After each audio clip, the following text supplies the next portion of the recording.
पेश नहीं की जा सकती। आइनी तरामीम में ताख़ीर ज़रूर हुई लेकिन मुशावरत का सिलसिला वसी किया गया है। अच्छे नताइज के लिए मुशावरत का सिलसिला वसी किया गया है। कोशिश है कि आज ही इस पर कुछ पेशरफ्त हो जाए, ऐसा भी कहना था उनकी जानिब से। इसके साथ साथ उन्होंने अपनी प्रेस कॉन्फ्रेंस में यह भी कहा कि मुशावरत के नतीजे में जब आइनी तरामीम सामने आएंगी तो सबको खुशी होगी। पार्लियामेंट सुप्रीम है, आइन और कानून में तरमीम कर सकता है। मौलाना फजल रहमान भी एक एक शिक पर अपोजिशन से बात कर रहे हैं। आइनी तरामीम का मामला अहम, एक एक लफ्ज़ पर गौर किया जाता है, ऐसा भी उनकी जानब से कहा गया। तो आपको बताएं कि अतातारड़ गुफ्तगू कर रहे थे, उनकी जानब से यह कहा गया कि वसी तर मुशावरत मुकम्मल किए बगैर आइनी तरमीम पर कुछ ताख़ीर हो। रहमान से मुशावरत की जा रही है। मौलाना फजल रहमान मुसव्वदे पर अपोजिशन से बात कर रहे हैं, कोशिश कर रहे हैं कि किसी इत्तफाक़ राय पर पहुंचा जाए, इंसाफ की फराहमी को आसान बनाया जाएगा। वफाकी वज़ीर इत्तलात अतातारड़ कह रहे थे कि आइनी तरमीम का फ़ायदा फ़र्द वाहिद को नहीं पहुंचाया जा रहा। हम हुकूमती जमातों, मौलाना फजल रहमान अपोजिशन को एतमाद में ले रहे हैं। आइनी तरामीम ऑन ऑफ का बटन नहीं, हर लम्हे सूरत हाल बदलती रहती है। मुख्तलिफ सवालात उन्नसे किए जा रहे थे जिसके जवाब में उनकी जानब से ये कहा कर रहे थे। और जब उनसे सवाल हुआ मुशावरत के हवाले से, मुलाकात के हवाले से, तो उन्होंने ये कहा कि मुशावरत मुकम्मल होने तक आइनी तरामीम पेश नहीं की जा सकती। तो जब हम बात कर रहे थे कि मौलाना फजल रहमान की रिहाइशगाह पर मुलाकातों का सिलसिला जारी है, मुशावरत हो रही है, और यही बात की जा रही है उनकी जानिब से कि तवील मुशावरत के बाद ही तमाम सियासी जमातों को एतमाद में भी लिया जाए, जिसके बाद ही आइनी तरामीम की जाए।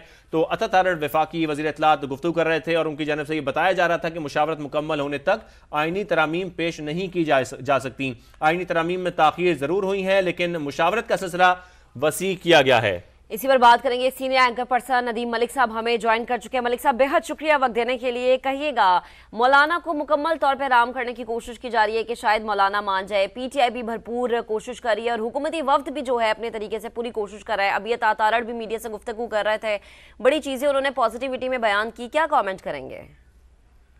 मौलाना फजल रहमान, उनके पास कम कार्ड है जी। उनके पास कौमी असम्बली में 8 वोट हैं, सेनेट के अंदर 5 वोट है। हुकूमती इत्तेहाद जो है उसकी तादाद ना सेनेट में पूरी है ना कौमी असम्बली में पूरी है। इवन मौलाना फजल रहमान इनको सपोर्ट कर भी दें तब भी इनको पीटीआई के कुछ लोगों को तोड़ना है। तो ये बहुत ही कंट्रोवर्शियल किस्म का एक रास्ता है जो आइनी तरमीम के लिए इख्तियार इन्होंने किया था। इत्तफाक राय वाला रास्ता बेहतर होता है लेकिन इत्तफाक राय मुझे होता अभी बहुत कम नजर आता है। पीटीआई को अगर ऑन बोर्ड लेकर ये रिफॉर्म्स करते तो ज्यादा काबिल कबूल हो जाती, लेकिन पीटीआई को ऑन बोर्ड लें तो जस्टिस काजी फायज ईसा, जिनको हुकूमत की मर्जी और मंशा ये लगती है कि किसी तरीके से आईनी अदालत को लग करके उसका हेड उनको लगा दिया जाए, वो चीज काबिल कबूल नहीं होगी। तो ये एक मुतनाज़ा तरीकाकार है, आगे बढ़ के मजीद तनाज़ों को तो जन्म देगा, सियासी हल की तरफ भी हमें लेकर जाएगा। पहले इसके ऊपर पार्लियामेंट्री कमेटी बनानी चाहिए हुकूमत को, अभी भी टाइम है, जिसके अंदर ऑल पार्टीज की नुमाइंदगी हो, उसके अंदर इसको थ्रेड बेयर डिबेट करें, डिस्कस करें, उसके बाद इसको कौमी असम्बली और सेनेट में लेकर आए तो ज्यादा काबिल कबूल हो जाएगा, पार्टी पोजीशन भी वाजे हो जाएगी। हो सकता है बाद ऐसी तरमीम हो जिसके ऊपर अपोजिशन पार्टी खुले दिल के साथ उसको सपोर्ट करना चाहें। अभी वो अख्तर मैंगल की मैं खबर देख रहा हूँ तो अख्तर मैंगल ऑन बोर्ड नहीं है। अख्तर मैंगल का वोट एक ही है लेकिन इस वक्त एक 224 की तादाद कौमी असम्बली में पूरी करने के लिए ने एक वोट भी तक आ रही है, अभी शॉर्ट है नंबर्स में। मौलाना फजल रहमान के 8 मिल भी जाए फिर भी 219 तक पहुंचते हैं। तो ये बहुत ही एक इंटरेस्टिंग पोजीशन है और हुकूमत अभी भी कह रही है कि इनके नंबर पूरे। भाई नंबर कैसे पूरे, आपके पास नंबर है ही नहीं है तो नंबर पूरे कैसे होंगे? उसका तरीकाकार एक ही है कि पीटीआई के बंदे तोड़ने हैं। जब बंदे तोड़ेंगे तो लिजिटमेसी इस पूरे प्रोसेस की वो मुतराजा हो जाती है, ये सुप्रीम कोर्ट में चैलेंज हो जाएगी, कोई वकील सड़कों पे एहतजाज कर रहे होंगे या कोई पार्टी प्रोटेस्ट कर रही होगी, प्रोसेस आगे नहीं इस तरीके से बढ़ सकता। नाजा जिस तरमीम के साथ पहले दिन से जुड़ जाए वो तरमीम आमतौर पर काबिल कबूल रहती नहीं। मलिक साहब, एक और चीज फरमाएगा, आपने कहा कि नंबर्स हुकूमत के पास कैसे पूरे, पीटीआई के कुछ लोगों को तोड़ना होगा, लेकिन बैरिस्टर गौहर तो कल कहते हैं कि पीटीआई का कोई भी वोट काउंट ही नहीं होगा।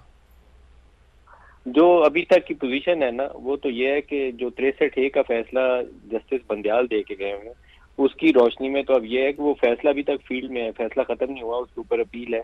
उस फैसले की रोशनी में तो जो शख्स पार्टी लाइन के खिलाफ वोट करता है तो उसका वोट भी नहीं गिना जाता और वो डिस्क्वालीफाई भी हो जाता है। ये फैसला वैसे दुरुस्त नहीं है क्योंकि जो आईनी पोजीशन ये है कि जो शख्स पार्टी लाइन के खिलाफ वोट करे उसका वोट काउंट हो जाता है लेकिन वो डिस्क्वालीफाई हो जाता है। लेकिन जस्टिस बंदयाल का फैसला अभी तक मौजूद है, उस फैसले की मौजूदगी में अगर पीटीआई के बंदे ये तोड़ेंगे तो वो वोट काबिल कबूल नहीं होगा अनलेस कि वो फैसला उससे पहले सुप्रीम कोर्ट रिपील कर दे, जो अभी तक उसने किया नहीं है। और पीटीआई के मेंबर्स के ऊपर भी जो सुप्रीम कोर्ट का एक वजाती नोट आया गुज़श्ता रोज, उसने सूरत हाल को बिल्कुल वाजे कर दिया। उन्होंने इलेक्शन कमीशन को डायरेक्शन दी है कि जो 41 मेंबर्स का नोटिफिकेशन आप होल्ड बैक कर रहे हैं वो नोटिफिकेशन आप जारी करिए। नोटिफिकेशन अभी तक उन्होंने जारी नहीं किया आज की तारीख में। तो मुझे तो हुकूमत का इरादा ये लगता है कि किसी तरीके से एक दफा बुलडोज करते हुए अपने पास करवा दें आईनी तरमीम, फिर कोर्ट वोट में चैलेंज होगी तो बाद में देख लेंगे। ये मुझे उनका इरादा लगता है। ये दुरुस्त तरीकाकार, दुरुस्त रविश ये नहीं है, क्योंकि इसके साथ पहले दिन ही शोर शुरू हो जाएगा, कंट्रोवर्सी शुरू हो जाएगी। पीटीआई वाले पहले कह रहे हैं, गुज़श्ता रोज उनके एक रुकने कौमी असम्बली का बयान था कि हमारे मेंबर्स को 20 करोड़ रुपया ऑफर किया गया, 20 करोड़ जिसने कबूल नहीं किया तो उसके बीवी बच्चे उठा लिए गए।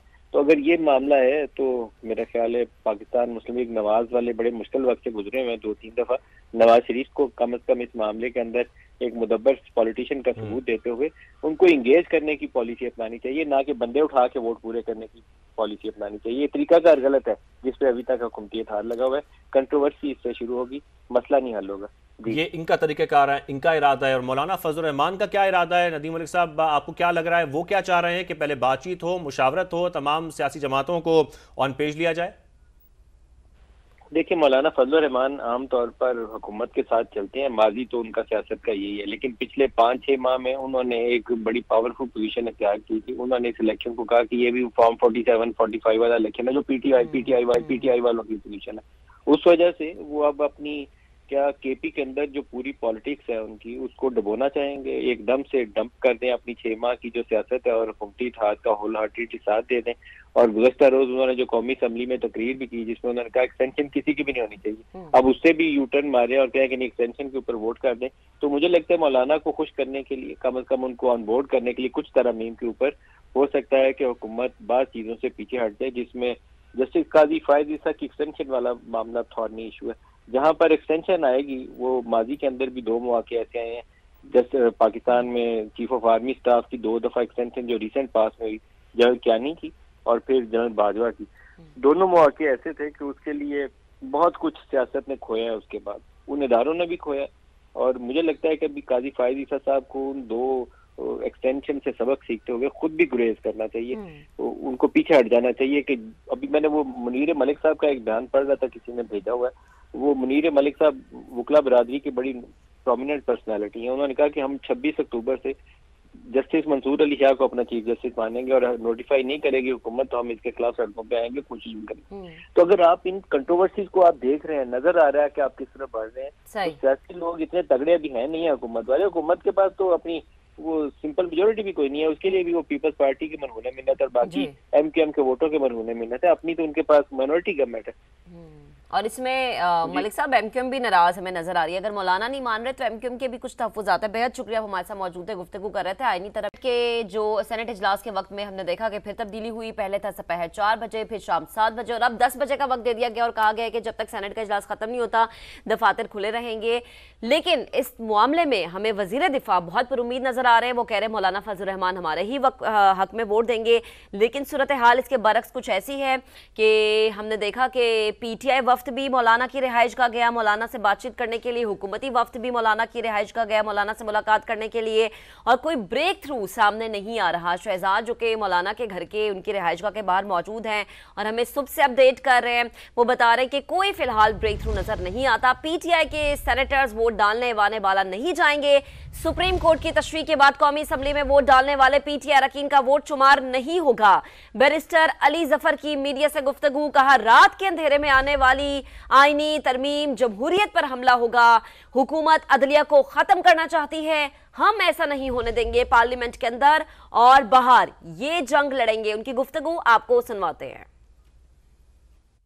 तरमीम है, जब रात के अंधेरे में बनाया जाए, अवाम को एतमाद में ना लिया जाए, अपोजिशन को एतमाद में ना लिया जाए, तो फिर ये एक तरह जमहूरियत पे ये हमला है। कोशिश ये हो रही है कि किसी तरह जुडिशरी को ख़त्म कर दें, ये हम नहीं होने देंगे। अगर हमें यहाँ लड़ना पड़ा यहाँ लड़ेंगे, ये जंग अगर बाहर लड़नी पड़ी बाहर लड़ेंगे। सुना जा रहा है कि कॉन्स्टिट्यूशनल कोर्ट बना रहे हैं, आज़ादी जो हमारे आइन देता है आज़ादी जुडिशरी को, अदालतों को, उसके ऊपर भी हमला है। अपने सेनेटर्स वाए कुछ मखसूस सेनेटर्स आएंगे ही नहीं वोट देने। इसी तरह जो नेशनल असम्बली पीटीआई के जितने मेंबरान हैं उनको कि उन्होंने वोट नहीं करना इस अमेंडमेंट में, तो अब उनका वोट जो है आर्टिकल 63A की जो तशरीह की है सुप्रीम कोर्ट ने, उसके मुताबिक वो वोट जो है आईनी तरमीम है। तो आपको बताएं कि पीटीआई के सेनेटर्स वोट डालने ऐवान बाला नहीं जाएंगे। सुप्रीम कोर्ट की तशरीह के बाद कौमी असम्बली में वोट डालने वाले पीटीआई अरकान का वोट शुमार नहीं होगा। बैरिस्टर अली जफर की मीडिया से ये गुफ्तगू थी। उन्होंने कहा कि रात के अंधेरे में आने वाली आईनी तरमीम जमहूरियत पर हमला होगा। हुकूमत अदलिया को ख़त्म करना चाहती है, हम ऐसा नहीं होने देंगे। पार्लियामेंट के अंदर और बाहर ये जंग लड़ेंगे। इसके साथ साथ आपको ये भी बताएं कि हुकूमत ने आईनी तरमीम के लिए बीएनपी से भी हिमायत मांग ली है। पार्टी के सरबराह तरमिंगल ने सेनेट में 2 वोटों के बदले 2000 मिसिंग पर्सनस की बाजियाबी का मुतालबा कर दिया है। यहां मुतालबा उनकी जानिब से किया गया है। कहा कि वज़ीर आज़म शहबाज शरीफ और इसाक डार ने राबता किया था, उन्होंने तरमीम का मुसवदा मांगा मगर फराहम नहीं किया गया। ड्राफ्ट मिलने के बाद ही कोई फैसला करेंगे। शहजाद अली हमारे साथ मौजूद हैं। शहजाद, यहाँ मुतालबा उनकी जानिब से किया गया है, क्या तफसील इसकी? नंबर गेम पूरी करने के हवाले से हुकूमत सुबह से ही काफी